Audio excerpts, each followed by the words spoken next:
J'ai été au pays des morts et je suis revenu. Aujourd'hui, je partage cette histoire pour aider ceux qui traversent des moments difficiles.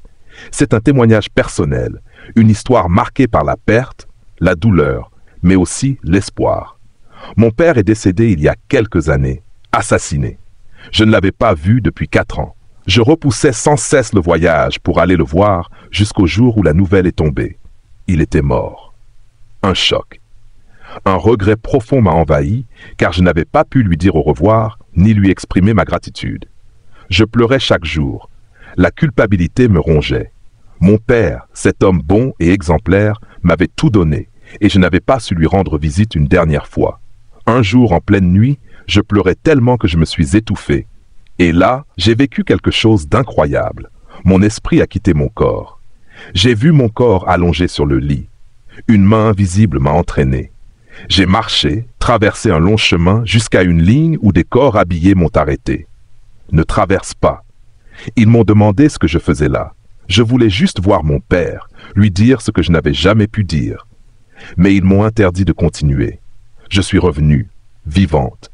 Depuis ce jour, j'ai compris que ceux qu'on aime, on doit leur dire maintenant. On doit aller les voir tant qu'ils sont là. L'amour, c'est la présence. Pas les cadeaux, pas l'argent. Juste être là. Une histoire plus qu'intéressante. Ne perdons pas le temps. Allons directement dans le vif du sujet. Story time, mes chéris.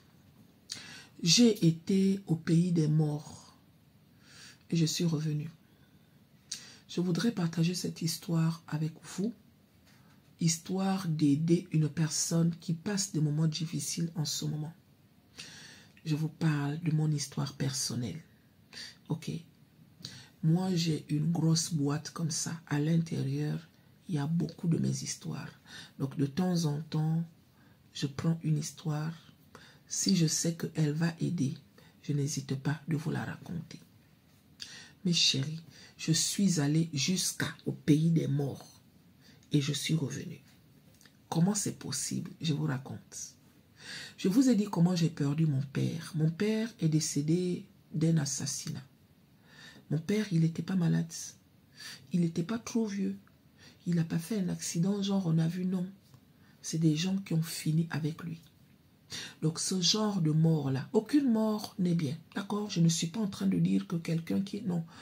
Pour moi, quelqu'un qui meurt, c'est forcément une douleur, une tristesse pour ses proches. Ok? Mais quelqu'un qui meurt d'un assassinat, que Dieu me pardonne, je ne suis pas en train de dire que les autres morts ne font pas mal. Il faut le vivre pour le comprendre. Il faut le vivre pour le comprendre, mes chéris. Donc, le départ de mon père, je n'avais jamais accepté ça.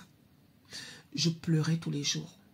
Je trouvais ça trop injuste. En tout cas, sachant que ça faisait 4 ans que je n'avais pas vu mon père, j'ai eu la chance d'avoir un papa formidable.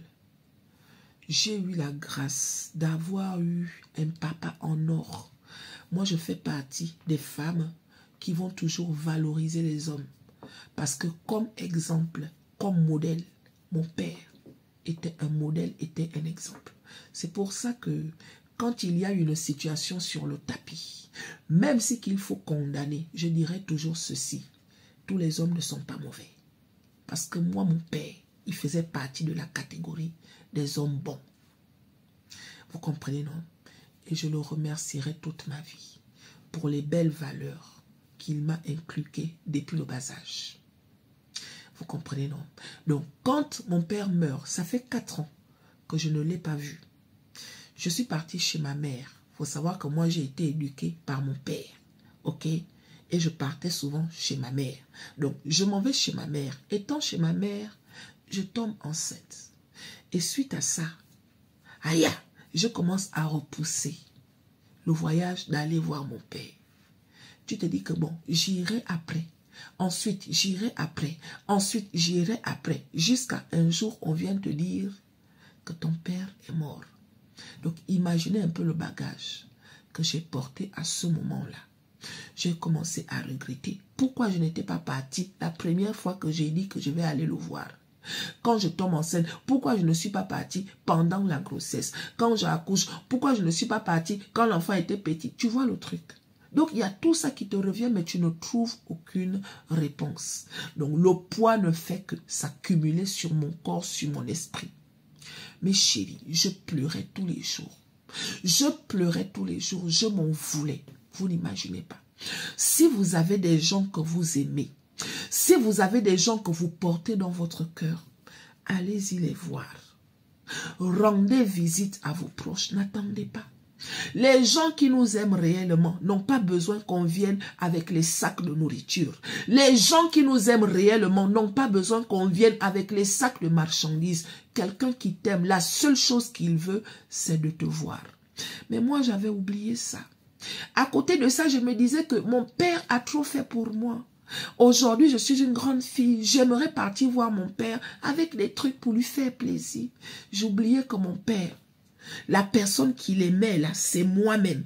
Même sans rien. Même si que j'arrivais sans payer le quart, il allait faire sortir son argent. J'avais déjà fait ça plusieurs fois. Sauf que moi, il fallait que je trouve un peu d'argent.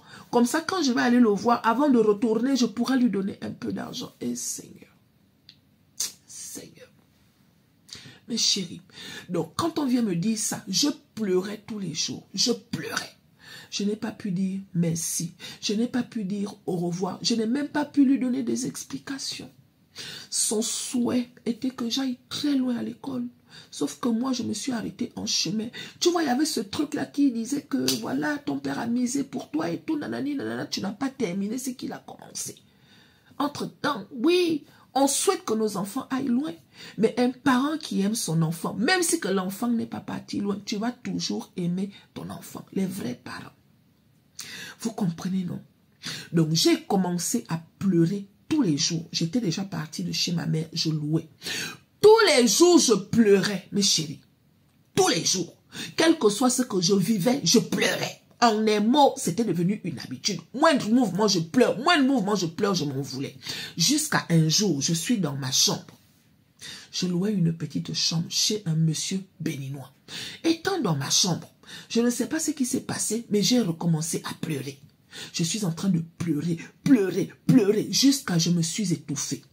Dans l'étouffement là, mes chéris, j'ai ressenti une main qui est venue me fermer la bouche. J'ai ressenti ça, il faisait nuit. Je ne sais pas quelle heure il faisait, mais il faisait nuit et j'étais dans le noir. J'ai ressenti comme une main. La main m'a demandé ceci. Pourquoi tu pleures? Je ne sais pas. Tu pleures quoi? Je pleure Tata. Tata, c'est mon père. Tu veux voir Tata? Je dis oui. Tu veux dire quoi, Tata? Je veux le voir. Et la main me dit, ok. Viens avec moi. Mes chéris, je ne me suis pas fait prier. Je me suis levée et j'ai commencé à suivre. Mais avant, mes chéris, je vous jure, avant, c'est mon esprit qui est quitté. Je me suis retournée, j'ai vu mon corps allongé sur le lit. Est-ce que tu vois le truc? Mon corps est allongé.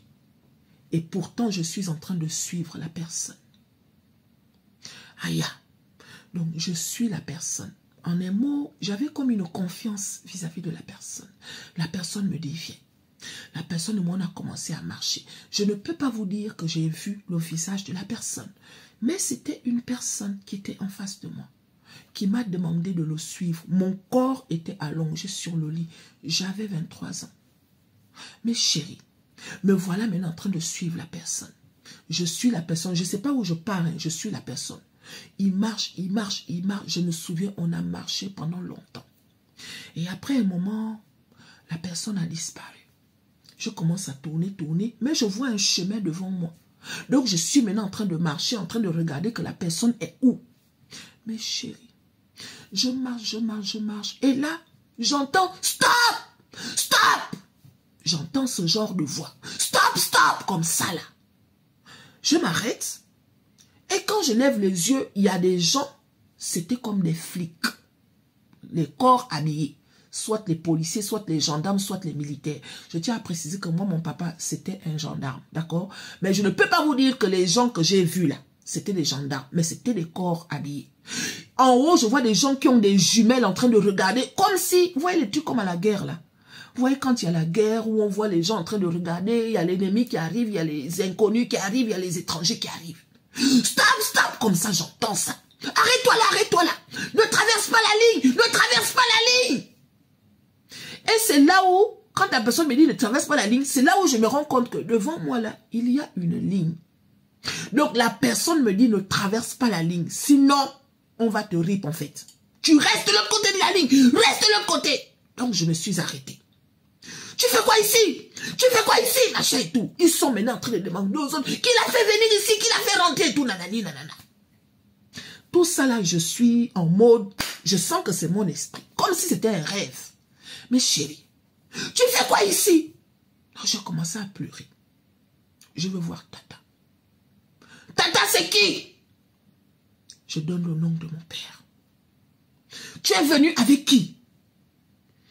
Au fond de moi, j'ai eu l'impression que je devais protéger la personne qui m'avait emmené. C'est cette impression-là, en fait. Je dis que je suis venue seule. Attends, Tata t'a dit de venir? Je dis non, mais je veux voir Tata, je veux voir Tata. J'ai commencé à crier comme une folle. Mais chérie, je vous fais la deuxième partie. J'en ai marre. J'en ai marre.